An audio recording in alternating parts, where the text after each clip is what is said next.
Baby, let me tell you something today. Not every Christmas story begins with lights, laughter, and warm apple pie. Sometimes the truth comes wrapped in pain and betrayal. Sometimes the person you trusted with your whole life is the very one who tries to take it from you. And honey, when I say I survived what was meant to destroy me, I mean I walked back into the light with truth in one hand and justice in the other. This is not just my story. This is a warning, a testimony, a victory. Because when my husband pushed me off that balcony on Christmas, he thought the fall would silence me. But I survived, and I came back to expose every lie he ever told. Well, hey there, sugar. Pull up your chair right here next to Auntie May. Because today we are not sipping on tea. We are pouring the whole pot out. Life will hand you surprises with a smile painted on top. And sometimes the people who say, "I love you," are the very ones sharpening a knife behind your back. Christmas is supposed to be a season of joy. A season of peace. A season where families come together. But that year, oh that year, mine turned into a battlefield wrapped in tinsel. And child, when I tell you I lived to speak on it, just know, God himself must have cupped his hands under me during that fall. And said, "Not today, not this woman, she still has work to do." So let me take you through this story step by step. 6 moments, 6 lessons, 6 turning points, that brought me from falling through the cold winter air, to standing in front of a judge with truth blazing through my soul. That Christmas morning felt like any other to someone looking from the outside, but inside my home a storm was already building even before the first gift was opened. I woke up early the way I always did because holidays have a strange pull on the heart. They make you remember old times, make you hope for peace, make you want everything to be beautiful even when you know deep down something is off. I stood in the kitchen preparing breakfast as the winter light crept through the window, and I could feel a strange silence in the air, not the peaceful kind but the kind that hangs heavy like a warning. My husband walked into the room with a smile stretched too tight across his face. And child, let me tell you something, when you live with someone long enough you learn the difference between a real smile and one that has weight behind it. He greeted me with a gentle tone, acting like nothing in the world was wrong. He placed his hand on my shoulder lightly, and for a moment anyone else might have thought he was being affectionate, but I felt something different.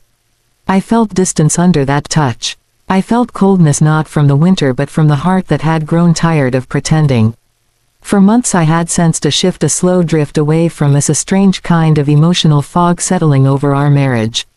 It started with late nights at work, then secretive texts that vanished as soon as I walked into the room, then strange excuses that did not fit together. Still, I wanted to believe that the magic of Christmas would soften everything again. I wanted to believe that love could revive itself in the glow of twinkling lights. But that morning something felt off deep in my spirit. The way he looked at me had changed. There was no warmth, no softness, no connection. Instead, he looked through me like I was a chore, like I was a burden he had no intention of carrying into the next year. He moved around the kitchen with a kind of restless energy, pacing, opening drawers, closing cabinets, touching things that did not need to be touched. It felt like he was waiting for a signal only he could hear, waiting for the moment to set something in motion. He kept glancing toward the balcony as if it called to him in a way I could not yet understand. I tried to push the uneasy feeling aside because I wanted the holiday to be peaceful. I wanted to bake the cinnamon rolls he loved. I wanted to drink cocoa under a warm blanket. I wanted to sit by the tree and pretend we still had the marriage we once built together with hope and fear and shared dreams. But every time I looked at him that morning, the truth whispered quietly to my heart. Something was wrong. Something was hidden. Something was waiting. As the morning moved on, I watched him carefully. He laughed at the wrong moments. He avoided eye contact when I asked him questions. He shifted from foot to foot like a man carrying a secret that was growing too heavy for him. When I asked if everything was all right, he nodded too quickly and changed the subject. He complimented the food yet barely touched it.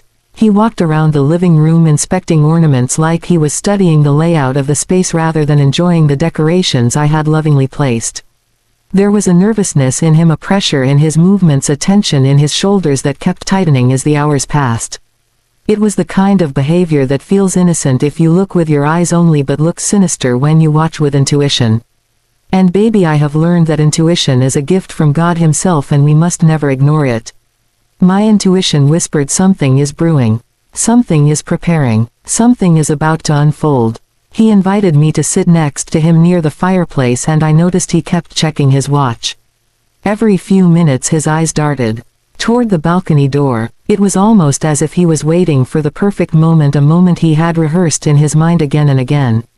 I saw a flicker of frustration in his eyes each time I moved somewhere he did not expect me to be. It felt like he had planned a sequence of events and I was not following the script. The more I watched him, the more I felt that his smile was a mask stretched over a different face. A face filled with exhaustion, regret, or maybe something darker. Something that had been growing inside him for weeks or months, until Christmas morning became the moment he believed he could finally act without hesitation. He suggested we step outside on the balcony to enjoy the snow. Now sugar, let me pause right there, because I had known this man for years. This man who barely liked cold weather. This man who complained about the wind even on mild days. This man suddenly wanted to stand outside on a freezing morning just to look at snowflakes. My spirit did not buy it, not for a single breath. Still he kept smiling, that heavy smile, pressing gently, insisting, softly nudging me toward the balcony door, as if the outdoors offered something magical. All the while his eyes told a different truth. The brightness in them had faded, replaced by a kind of sharp focus that made the hair on the back of my neck rise. I felt a chill slide through me, not from the winter air but from the reality that something was deeply wrong behind the holiday cheer. I felt like I was being guided toward something I was not meant to survive. He kept coming close, standing behind me in a way that made my heart beat slower, then faster, then slower again. There was something too careful in the way he positioned himself. Something too methodical in the way he spoke.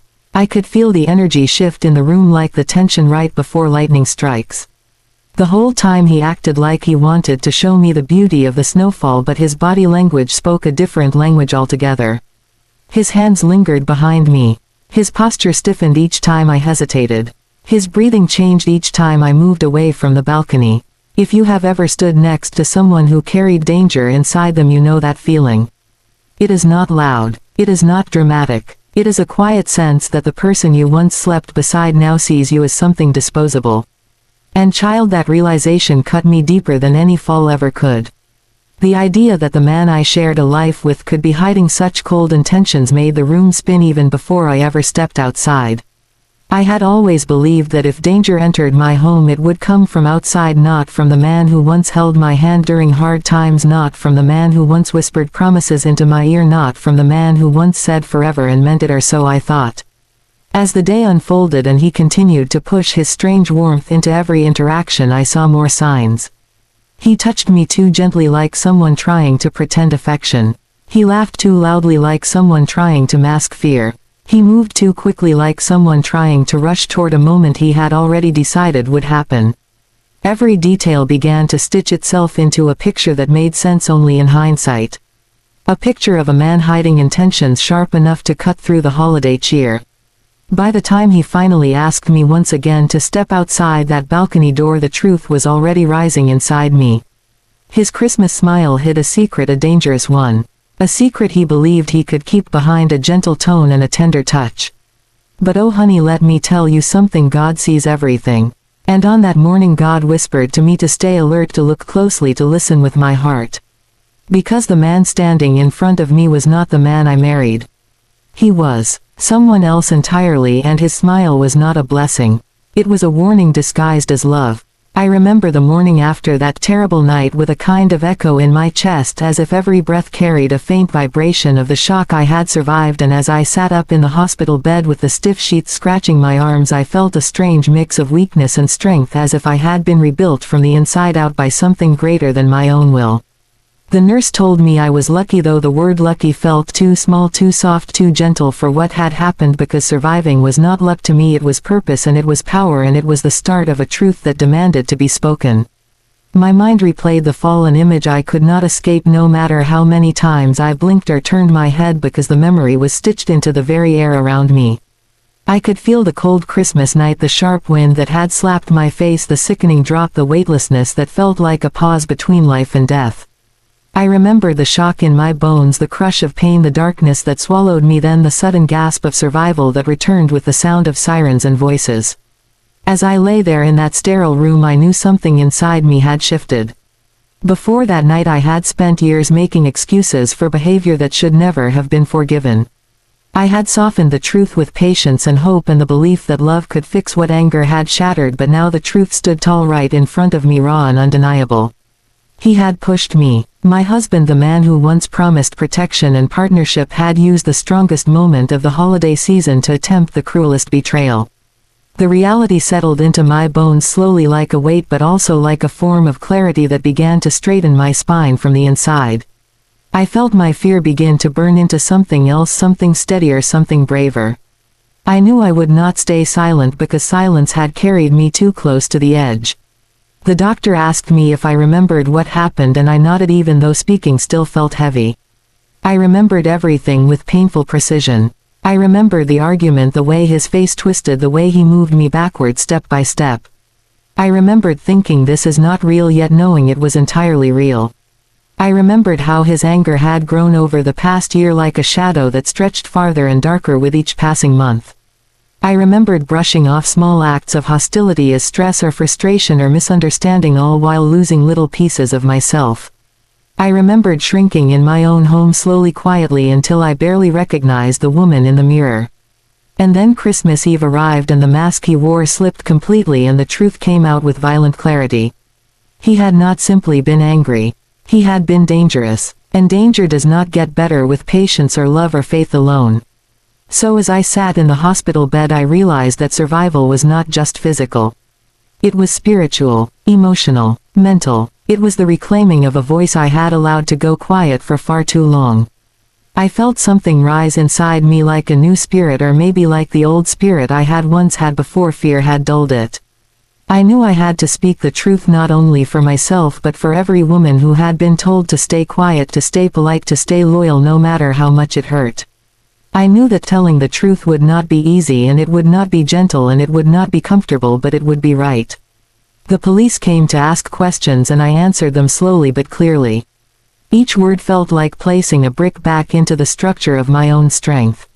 I told them exactly what happened, and I did not soften it, and I did not protect him the way I had done too many times before.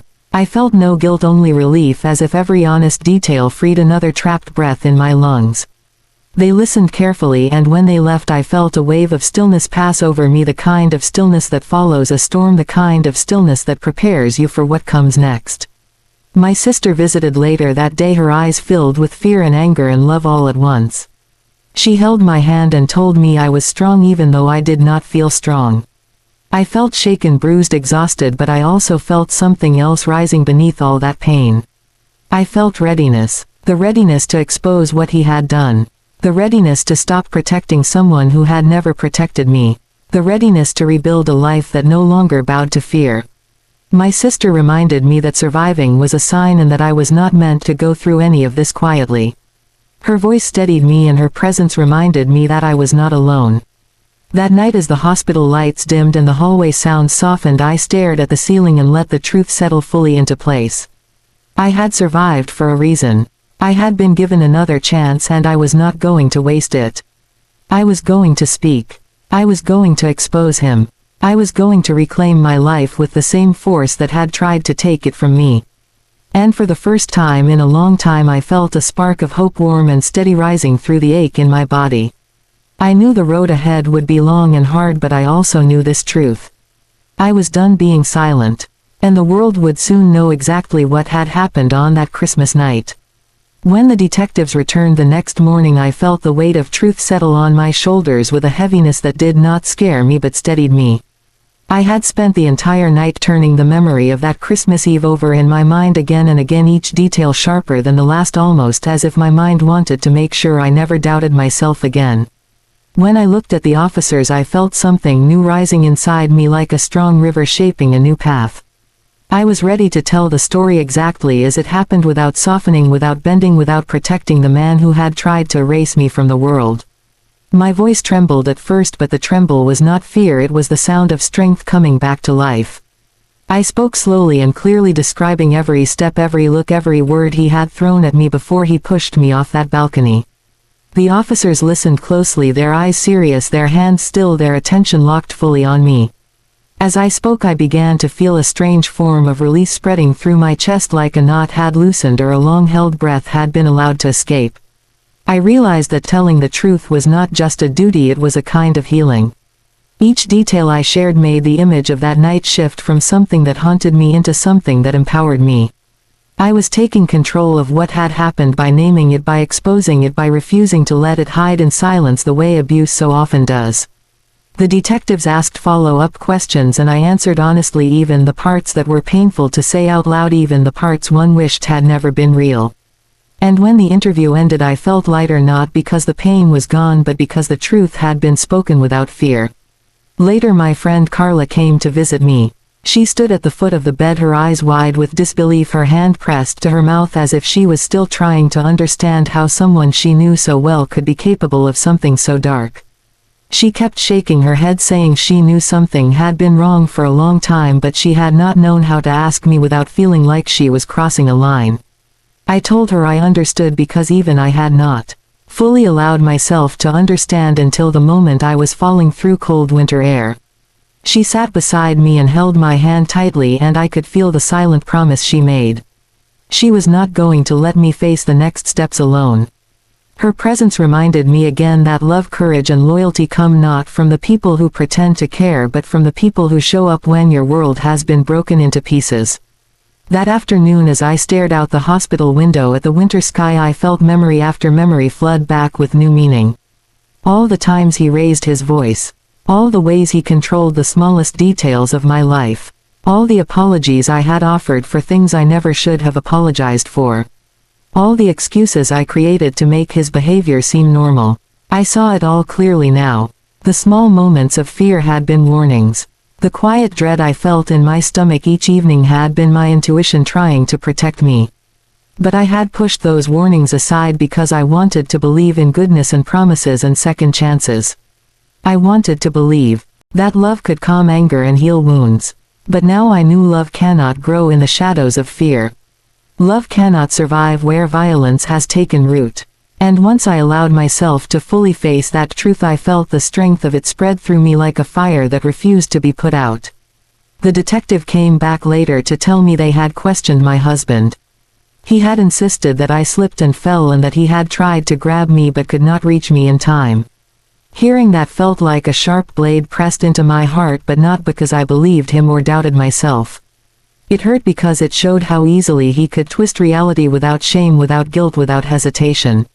I realized then that he was not just dangerous physically, he was dangerous in the way he shaped truth-bent stories and crafted lies. It made me even more determined to make sure the real story was written clearly and publicly so no one else could fall for his charm or be fooled by his excuses. As the hours passed, a calm determination settled over me. I began thinking about what it meant to rebuild a life after such a violent betrayal. I knew it would not be simple. I knew it would not be quick. But I also knew it was possible because pain had not destroyed me. Instead, it had revealed a part of myself I had not seen in years, the part that refused to be broken, the part that rose even when everything around me tried to pull me down. I thought about the future, and for the first time in a long time I felt the faint shape of hope forming inside me. Not because everything was solved, but because I finally had clarity. I finally had purpose. I finally had truth. When night fell again I lay in the dim light listening to the quiet hum of hospital machines, and I made myself a promise. I would not hide what he did. I would not accept excuses. I would not let fear guide even one more step of my life.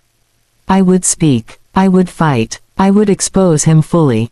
And no matter how hard that road might become, I would walk it with the strength I discovered in the deepest part of survival. That night I closed my eyes not as a broken woman but as a woman rebuilding her power piece by piece, breath by breath, truth by truth. When I was discharged from the hospital and stepped out into the cold winter air, the world felt both familiar and entirely new, as if everything around me had sharpened into clearer shapes. The cold pressed against my skin, but instead of shrinking from it I let it remind me that I was still here, still breathing, still standing. My sister walked beside me, steady and protective, and for the first time in a long time I felt the kind of safety that does not come from hiding or pretending but from truth. The ride home was quiet yet filled with a kind of silent understanding, as though she knew I needed space to sit with the reality of what my life had become. As we drove past the same streets and the same buildings, everything looked different because I was different. I was no longer the woman who excused cruelty or softened danger. I was a woman who had survived a fall that should have ended everything, and that kind of survival changes the way you see the world. When we arrived at my sister's house, she helped me inside with gentle hands and a strong heart, and she told me to take as much time as I needed. The warmth of her home wrapped around me, and for a moment I felt a flood of relief wash over me like a wave. I was safe, I was alive, and I was surrounded by people who truly loved me without conditions, without manipulation, without fear. That night I lay on her guest bed staring at the ceiling, trying to find sleep, but my mind churned with memories, questions, and determination. I kept replaying the fall, but I also replayed the moment I told the detectives what really happened, and the strength that rose in me when I spoke. I realized that justice was not just about putting him behind bars. It was about reclaiming my voice, my worth, and my future. It was about telling the truth so fully that it could not be twisted, ignored, or erased. The next morning I woke early with a heaviness in my body but a fire in my spirit. I sat at the kitchen table with a warm mug between my hands and watched the winter sunrise slowly turning the sky into soft shades of pink and gold. My sister sat across from me and told me that the detective had called earlier with updates. Hearing his name sent a shiver through me, but it was a shiver of resolve, not fear. He had been taken in for further questioning and evidence from the balcony had been collected. The detective wanted me to come in and review a few details. I nodded slowly, knowing this was the next step, and even though part of me felt the weight of exhaustion, I also felt a deep need to keep moving forward. I needed to see this through. I needed to finish the story he tried to end. At the station, the detective greeted me with a seriousness that carried respect and compassion. He guided me into a room and placed a series of photos on the table, not gruesome, only procedural. Marks on the railing, the angle of the balcony, the pattern of the snow where I had landed. Seeing these images laid out so plainly stripped away the last remnants of denial that had ever lived in me. The proof was there, not just in my memory but in the physical world, in the cold facts that could not be twisted. The detective explained the inconsistencies in my husband's statement, how his version did not align with the physical evidence, and how his behavior during questioning raised concerns. He asked me again if I felt sure about what happened, and I answered with a steady, unwavering yes. I felt that word anchor itself into the ground like a stake. Yes, I knew the truth and I would not back down. After leaving the station, I stepped outside and stood still for a moment, letting the cold wind brush across my face. It felt cleansing, and I closed my eyes, breathing in deeply. There was a strength in facing the truth over and over again until it became a shield instead of a wound. As I stood there, I realized that healing does not begin when the pain ends. Healing begins when the truth becomes louder than the fear. I had reached that point. I was living in that moment. And even though the road ahead still looked long and uneven, I felt ready to walk it without hesitation. Back at my sister's house, I spent the afternoon resting, but my rest was filled with thought. I began thinking about the life I wanted to build once this storm settled. A life without fear, without walking on eggshells, without shrinking myself to make room for someone else's anger. I imagined a home filled with peace, not tension, and friendships built on mutual respect, not apology. And for the first time, I imagined a version of myself that was not defined by surviving pain but by choosing joy. That image brought tears to my eyes, soft, quiet tears that felt like warm, healing water washing away the last bits of self-doubt that clung to me. That evening, my lawyer called to discuss protective measures and next steps. Hearing the legal language made everything feel even more real. It also reminded me that this fight was not just emotional. It was practical, legal, and necessary. I listened carefully, took notes, and asked questions even though my voice trembled at times. My lawyer assured me that what had happened was clear and that the law was on my side. That reassurance settled into me like a steady heartbeat. I was not alone in this process. I had support. I had truth. I had the will to keep going. Later that night, as I sat by the window wrapped in a blanket, watching snow fall softly against the streetlights, I realized something important. Surviving the fall had not just saved my life. It had awakened my life. It had shaken me out of a silence I had lived in for too many years. It had shown me the strength I never realized I carried. And now that strength was guiding me step by step into a future I was determined to claim. The day of the preliminary hearing arrived faster than I expected, and as I dressed that morning in my sister's spare room, I felt a tension in my body that did not come from fear alone. It came from purpose. It came from the knowledge that I was walking into a room where my voice would stand against the man who had tried to silence it forever. I took a slow breath as I looked at myself in the mirror. The bruises had faded, but the strength in my eyes had grown. I no longer saw a woman holding on by a thread. I saw a survivor who was ready to confront the darkness that had followed her for far too long. When we arrived at the courthouse, I felt the weight of the building press on me like a reminder that truth lived inside those walls waiting to be spoken. My sister held my arm as we walked through the entrance, and I let her steady presence remind me that I was not alone. People milled around waiting for their own cases, hearings, and fates, but the world inside that courthouse felt strangely quiet even in its noise. It felt like a space where stories collided and justice could rise if spoken with enough courage. My lawyer met us outside the courtroom and walked me through the steps, once more reminding me that my testimony mattered. As he spoke, I felt a slow, steady heat rise inside me, not anger, not fear, but resolve. I had told my story before, but today it would be spoken in front of him. And that was a truth I had prepared myself for over and over again. I felt the memory of the fall tug at me like a shadow trying to pull me back, but I refused to let it overcome me. I had survived the darkest moment of my life, and I would survive this too. When we walked into the courtroom, my heart pounded in my ears. Then I saw him sitting at the defense table. The man who once called himself my husband. The man whose hands had pushed me into open air. The man who had stood over me with coldness where love should have lived. Seeing him made my breath hitch for a moment, but only for a moment. Because then something powerful happened. I felt nothing for him. No fear, no longing, no hope, no regret. He was simply a shadow that no longer reached me.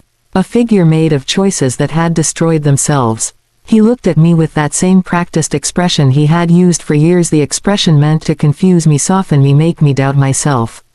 But this time it did not work. I did not shrink. I did not look down. I held his gaze without blinking until he finally looked away. In that moment I felt a victory inside my chest. Small yet mighty. A reminder that he no longer had power over my voice, my future, or my spirit. When my name was called to the stand, I stood up slowly, feeling the strength of my own legs holding me firm. I walked forward with the quiet dignity of someone who had earned her right to speak. The oath felt heavy in the air as I raised my hand and promised to tell the truth. But there was no weight in that promise, because truth was all I had been holding since the night I survived. The judge looked at me with steady eyes, and then the questioning began. As I described what had happened on Christmas Eve, my voice stayed clear. I spoke about the argument. I spoke about the shift in his eyes. I spoke about the cold night, the pressure of his hands the moment my body left the balcony floor, the wind, the impact, the darkness. Each detail spilled from me with a calm precision that surprised even me. I expected to shake or cry or falter, but instead I felt a strange peace, as if each word carried its own strength that lifted me higher with every sentence. The courtroom listened in silence. Even he did not move. The defense tried to twist my words, but every time they attempted to push doubt into my story, my truth grew louder. I held firm to every detail. I refused to let them paint my survival as an accident.